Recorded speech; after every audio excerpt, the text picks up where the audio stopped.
Diálogo Espírita de hoje vai trazer no tema livre comentários a respeito da mediunidade, um dos grandes pilares da doutrina dos Espíritos. Depois nós vamos falar sobre como é possível se ajudar alguém que desencarna sem conhecimento a respeito das coisas espirituais e o papel espiritual dos pais em relação aos filhos. E no quadro Nosso Lar, nós vamos dar continuidade ao tema que nós desenvolvemos no programa anterior sobre a reencarnação dos espíritos nos diversos mundos. Então, com vocês, a partir de agora, Diálogo Espírita.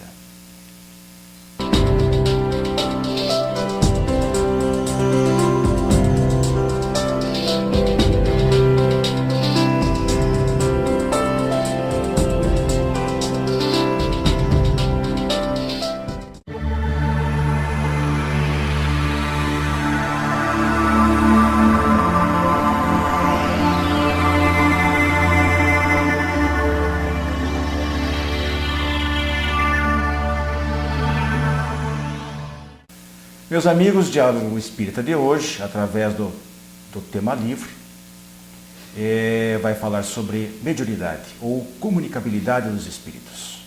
Eu estou aqui na minha companhia com os companheiros Jaime Nunes e Robson Balaguer para a gente discutir apenas alguns ligeiros aspectos, porque o assunto é bastante amplo. Então vamos direto ao assunto. Definição, meus amigos, de mediunidade. O que é mediunidade? A mediunidade é aquela possibilidade que tem o ser de contatar com os nossos irmãos do plano espiritual e que precisa ser bem compreendida e encontrar também a melhor forma de fazer o seu bom uso. O intercâmbio, né? É o intercâmbio entre o mundo material e o mundo espiritual através do médium, né? Que vai fazer essa mediunidade. Né? Mediação. Mediação. Se diz que todos, segundo a definição de Allan Kardec, todos somos médiuns. Todos somos médiuns. É isso? Com certeza. Às vezes não ostensivamente, mas cada ser tem as suas intuições, os seus alertas, os seus avisos, que não deixa de ser o auxílio daqueles espíritos que estão ao nosso lado, né, Robson? Os espíritos definem a Kardec que todos nós somos médios, ou em maior ou em menor grau de mediunidade. Um exemplo de mediunidade que não seja essa mediunidade ostensiva, o que seria? Intuição. Intuição. A intuição seria um exemplo de mediunidade. Às vezes a pessoa, eu ia por esse caminho, resolvi não ir, e ali na frente, no caminho que eu ia anterior, houve um acidente. Eu não resolvi não ir, fui intuída, na intuição, para mudar de caminho. É um exemplo de mediunidade. Mas isso é bem interessante, que a gente já está chegando num comentário, um ponto muito intrigante da doutrina espírita. Alguém poderia dizer que isso aí não passa de um sexto sentido, alguma coisa só da pessoa. Bom, pode ser os dois casos ou como é que funciona? Bom, Wilson, mas o sexto sentido, digamos assim, a mediunidade já seria o sexto sentido. Entende? Para mim, eu acredito que a mediunidade é o sexto sentido. Não sei se já me concorda. Eu concordo também com o Robson. Eu acho que ela faz parte, então, da nossa vida, é um sentido que você tem e dispõe para ter essas informações. Dado por Deus, né? Para que possamos auxiliar os nossos irmãos, tanto espirituais como os encarnados, e o próprio médium, é claro. E ela também reforça a questão do tema principal do Espiritismo, que é a imortalidade. Exatamente, isso é fundamental, né? A mediunidade, entre outras virtudes, digamos assim, entre outras utilidades, a primeira delas, básica, fundamental, é de provar de que existe vida além da vida, né? Ou vida além da morte biológica. Embora a mediunidade não seja exclusiva do Espiritismo, já vem desde os primórdios, né? Desde que o mundo é mundo já existia mediunidade, então todos nós somos médiuns. Não é que os espíritas só que são médiuns, ou tem uma diferenciação. A diferenciação entre o médium espírita e outros médiums é que o médium espírita ele pode ser facultativo ou espontâneo, né? Ou seja, ele é natural, espontâneo, quando a criança já nasce com aquela mediunidade, né? Facultativo, ele resolve desenvolver essa mediunidade, Só que essa diferença, que os espíritas, eles têm digamos assim, um estudo aprofundado e digamos, se dedica mais a esse tipo de mediunidade. Né? Essa busca por espíritos que têm assim um conhecimento maior, ela é antiga, né? O ser bem anterior às nossas épocas, eles já sabiam que existiam pessoas com capacidade maior e tanto é que haviam reis que consultavam esses pitonisas, oráculos, enfim, para saber a questão dos combates, como é que iam se realizar, se sairiam vitoriosos ou derrotados. Então, era a curiosidade, mas ao mesmo tempo, esses seres tinham essa capacidade de dar algumas informações. O Sócrates tinha chamava o daimon, né? Em Delfos. Ele consultava, era o mentor de Sócrates, né?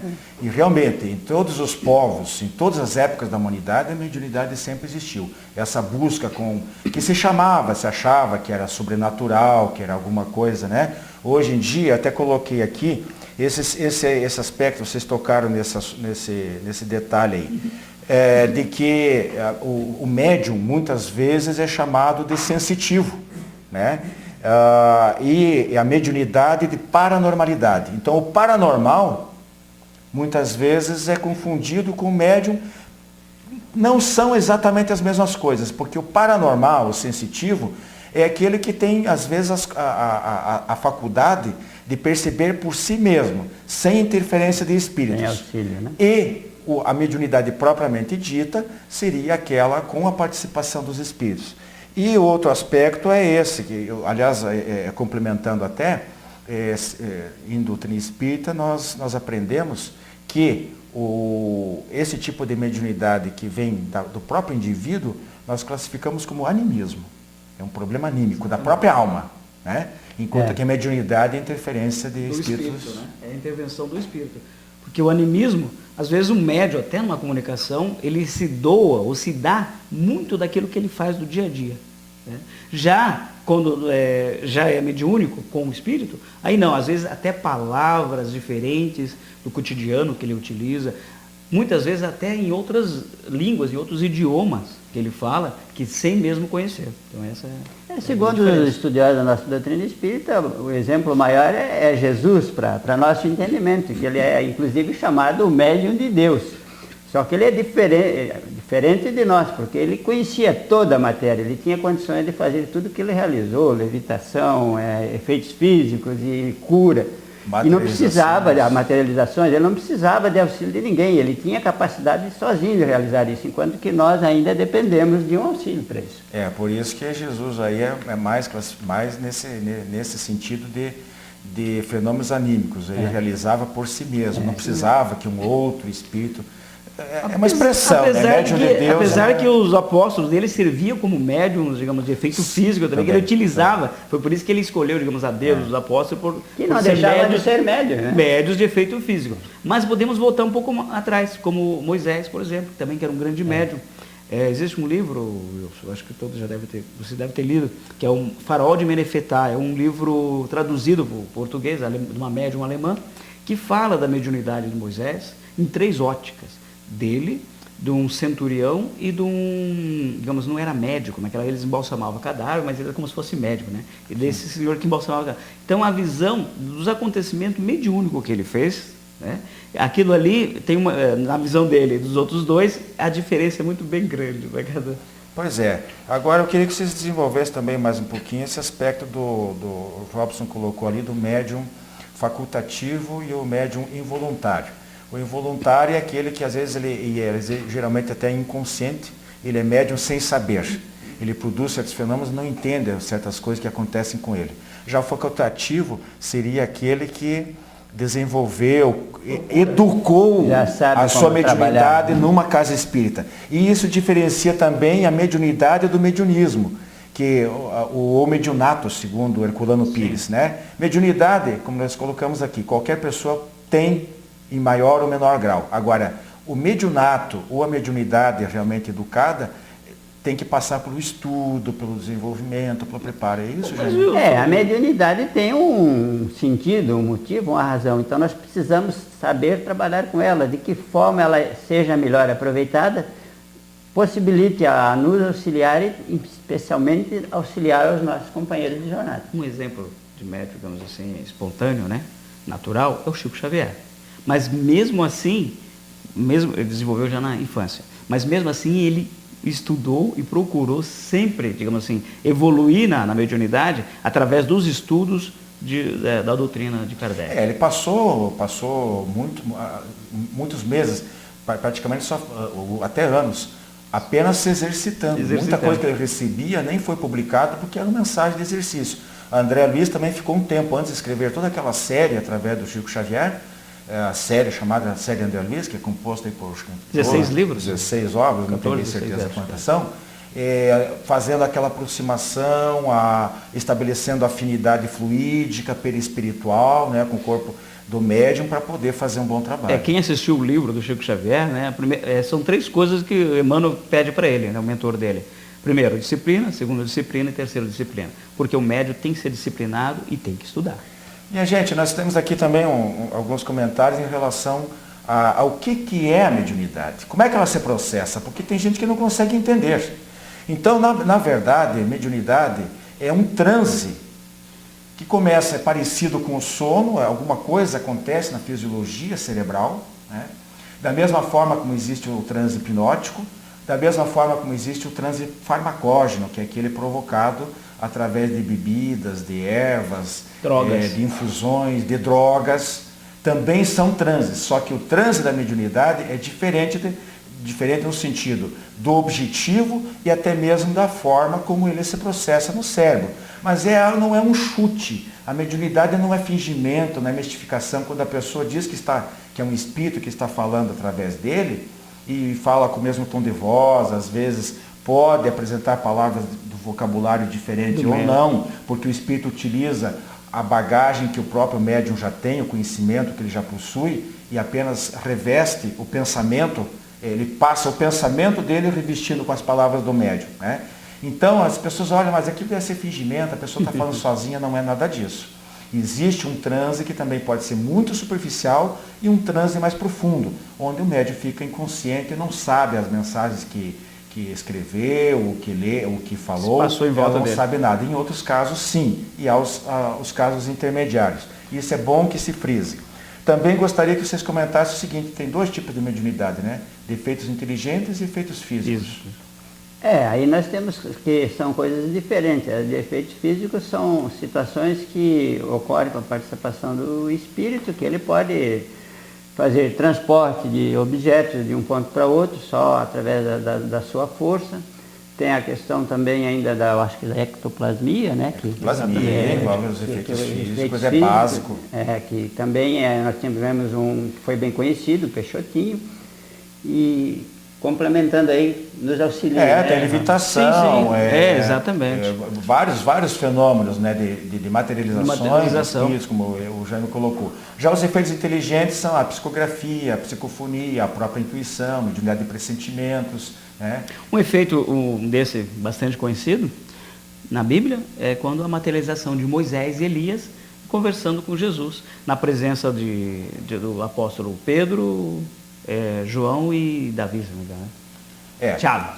Acho que é Tiago. Agora, para que serve a mediunidade? Mediunidade mesmo, o centro espírita. Qual é o que ela traz de bom para nós? A mediunidade, para quem não entende, às vezes até considera que seja um privilégio, alguém dotado de uma capacidade especial, mas ela não tem nada disso. Ela, na verdade, traz um benefício importante para o ser que não é alguém santo ou superior como imaginávamos, é alguém muito comprometido que vai ter esse recurso como forma de sua elevação, de sua melhora. É uma ferramenta de trabalho, né? Uma ferramenta de evolução também. Por quê? O médium, digamos assim, às vezes muito devedor, em vidas passadas, reencarnações, vem como médium nessa reencarnação para ajudar no auxílio, claro, e também para o adiantamento moral dele. Adiantamento moral e intelectual também. Porque às vezes o adiantamento moral e intelectual não se equilibram, né? Mas muitas vezes o médium tem um conhecimento muito grande, digamos, moral muito grande e um conhecimento intelectual pouco, ou vice-versa, né? Mas aí que nós temos que prestar bem atenção ao bom uso da mediunidade. Não entendendo que ela não é posse nossa. Até o nosso Evangelho tem lá um capítulo que diz, dai de graça, que de graça recebeste. É isso que eu queria colocar para vocês, o uso e o abuso da mediunidade. Tem muita coisa que feita, é charlatanismo, é fraude, é mistificação, tem coisas que às vezes até existe o fenômeno, existe um espírito bom, às vezes até no começo, a mediunidade acaba desvirtuada pelo mau uso do médium, pelas finalidades que ele emprega. Né? Cobranças pecuniárias, que ele tira vantagem, fica famoso, né? Essa coisa toda. Então tem que tomar muito cuidado com o abuso. Porque a responsabilidade é muito grande. Então, qual seria o uso? O uso para o bem, com desinteresse financeiro ou de qualquer outra vantagem, seriedade, moralidade na prática da mediunidade. E o abuso, fazer a mediunidade por curiosidade, com pagamento, para praticar o mal tentando atingir alguém, né? E o uso da charlatanismo, da fraude para enganar as pessoas. É isso aí, né? Então nós temos uma obra destinada a isso. O nosso livro dos médios, para os irmãos que desejarem entrar em maiores detalhes, eles têm todas as explicações para nos esclarecer melhor. Muito bem lembrado. Então, meus irmãos, nós ficamos aqui hoje com o tema livre, falando sobre a mediunidade. É um capítulo enorme da doutrina espírita e nós enfatizamos novamente a necessidade do estudo, do conhecimento. As pessoas não podem, inconsequentemente, criticar sem conhecer. Então é preciso estudar e ver como que a mediunidade pode ser útil à vida de cada um. Nosso abraço e até a próxima oportunidade. Até a próxima semana.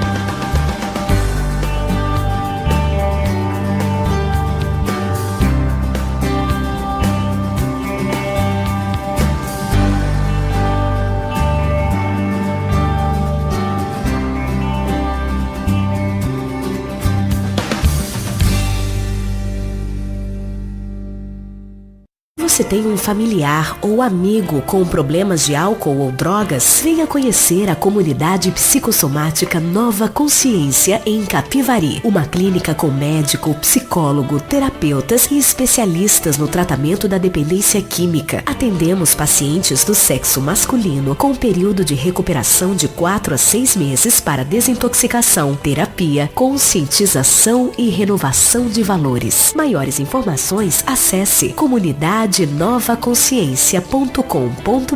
ou ligue 3491 7000 com Saulo ou Arnaldo. Você que é distribuidor ou administra uma livraria espírita, não pode deixar de conhecer os livros da Editora M de Capivari, São Paulo. São mais de 350 títulos com dezenas de campeões de vendas.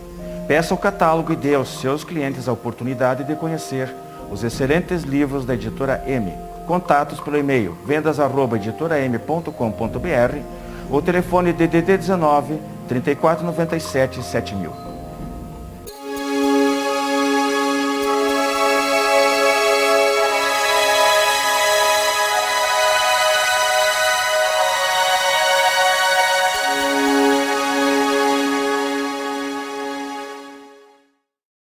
Olá, amigos. Esse é o quadro O Espiritismo Responde, o que nós contamos com a ajuda de vocês para nos enviar perguntas através do e-mail que tem aí no seu vídeo. E hoje nós temos 2 perguntas. A primeira pergunta que diz: o que fazer para ajudar uma pessoa que desencarna sem saber da realidade da vida depois da morte? O que se deve fazer para que ele fique bem? Nós temos uma resposta no Portal do Espírito que diz que todos os espíritos ao desencarnar passam por momentos de perturbação de duração variável dependendo do nível evolutivo do ser. Então, de que forma que nós podemos ajudar? Uma das formas é a prece. Independente da religião a que nós processamos, a prece é um recurso. Muitas vezes as pessoas choram muito, lamentam muito, passam anos lamentando o fato. Isso, de uma forma, não é bom para o espírito que está do outro lado, principalmente se ele não tem a informação de que ele vai continuar a vida após a morte, de que o corpo dele morreu, mas que o espírito dele continua vivo. Então, nós vamos passar por sofrimento, por dor, por perda de amigos, de entes queridos, seja lá o que for. Mas nós devemos entrar principalmente em prece para cooperar, para ajudar ele a se conscientizar da situação dele e ele passar por um processo evolutivo, por um processo de socorro espiritual, de ajuda dos mentores que lá se encontram do outro lado, prontos para ajudá-lo, e também de ajuda dos nossos antepassados, dos nossos ancestrais, nossos avós, nossos pais. Quem estiver lá do outro lado, muitas vezes está disponível para ajudar esse ente querido nosso. Então, a melhor forma de cooperar é a prece. A melhor forma de ajudar é a prece. E principalmente, uma mãe pode perguntar para mim, como é que é o meu filho morrer? Eu também sou mãe, sou avó. A dor é imensa, mas a dor é nossa. Se nós tivermos certeza que o nosso ente querido está bem, nós também ficaremos bem. Então o recurso da prece vai aliviar o nosso coração, mas vai aliviar também o nosso ente querido que também está sofrendo do outro lado por ter nos perdido. Vamos à segunda pergunta. Qual é o papel dos pais perante os filhos? Já que nós estamos falando de perda de entes queridos, vamos falar dos nossos entes queridos aqui enquanto estão conosco. Qual é o papel dos pais perante os filhos? Santo Agostinho, ele deixa um verdadeiro tratado sobre a responsabilidade dos pais na educação dos filhos. São os pais responsáveis pela condução dos filhos ao caminho do bem. Deus coloca nas nossas mãos a tarefa de fazer deles homens de bem. Mas para isso é necessário também que nós sejamos pessoas conscientes da grave responsabilidade da missão que nós recebemos. A educação verdadeira, de que forma que ela acontece? Pelo exemplo. Tem uma frase que diz que o exemplo não é a melhor forma de educar, é a única. Então nós temos que, em primeiro lugar, nos trabalhar. Nós temos que, em primeiro lugar, aperfeiçoar nosso espírito moralmente, com as qualidades adquiridas na nossa trajetória. Então, como é que nós podemos fazer isso? Hoje eu vejo pais me procurarem com dificuldades muito grandes em relação à educação dos filhos. Então, nós temos um trabalho da educação dos filhos nas diversas etapas dos desenvolvimentos. O que nós mais vemos hoje é a criança mandar nos pais e não os pais mandarem nas crianças. Hoje em dia não adianta nós impormos, nós não podemos impor as coisas aos nossos filhos. Nós temos que conversar, nós temos que mostrar para eles a realidade, a verdade. E quando nós falamos para uns filhos, não bata, nós batemos. A criança pequena, ela vai pôr uma mão, a gente, não pode. A primeira coisa que nós fazemos é dar um tapa. Aí quando ela vem dar um tapa no nosso rosto, que ela fez isso por instinto, por impulso, nós batemos nela porque ela deu um tapa no nosso rosto. Mas nós tomamos a iniciativa de dar o primeiro tapa. O exemplo não é a melhor forma de educar, é a única. Então vamos pensar, em primeiro lugar, nós como casais, como marido, como mulher, ou como pai, ou como mãe, não importa. Nós temos que pensar em educar pelo exemplo. E nós agradecemos, amigos, pela participação e vamos contar com as perguntas de vocês relacionadas a casais, a filhos, a dependência química. Seja qual for o tema, nós estaremos aqui à disposição de vocês para ajudar. Que Deus nos abençoe em nossa trajetória. Obrigada.